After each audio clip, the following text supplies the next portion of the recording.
used to have full-blown conversations with my mother's bruises. When the reservoir of whiskey and cigarette smoke would bring her body to the den in the kitchen and bellow her living room floor, I talked to them.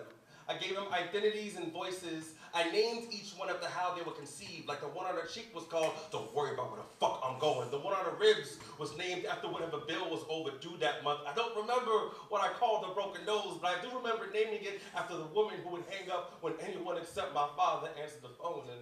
And this one, this general area right here was called, "Why is your kid so damn stupid?" I talked to that one all the time. I always imagined that her bruises and my welts were related, but now they were just friends, connected as epithets. My welts weren't as talkative as my mother's bruises, but it definitely had a mouth.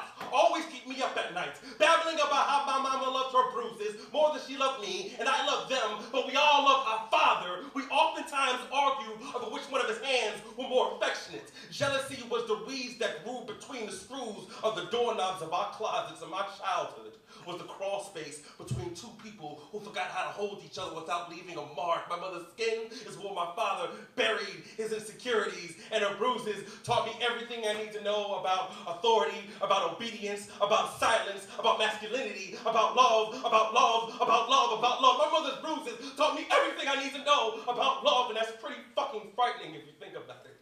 I was never taught how to hold anything softly. I was never taught how to let go like my ex-fiance. I don't know if we were actually in a relationship or keeping each other hostage from other people. We made a sport out of scarring each other to making love to the wound like we don't know where they came from. And on the subject of love, y'all, I have so much unlearning to do before I love anybody. And I swear, I make it a point not to fall in love, but shit, I get clumsy when I'm lonely. I'm saying, I break everything I lust. I touch everything I break. I'm hiding my childhood in love. And if you've ever been inside my love, you'll notice that the wallpaper looks a lot like my mother's skin, and it reeks of my father's ego. Ergo, I have a heart the size of an exit sign. They say that my hugs feel like a revolving door. I just make it comfortable for anyone to walk in and out my life. Why? Because love is a word that bruises easy.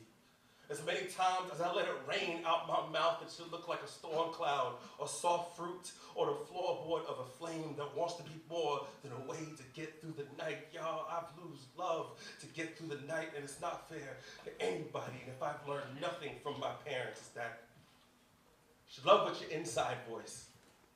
Scars are leashes no matter where you leave them. Hurt people, and there's no right way to love an exit wound. If I've learned nothing from my parents, I know that the bullet and the target make the perfect couple. They both destroy each other in the end.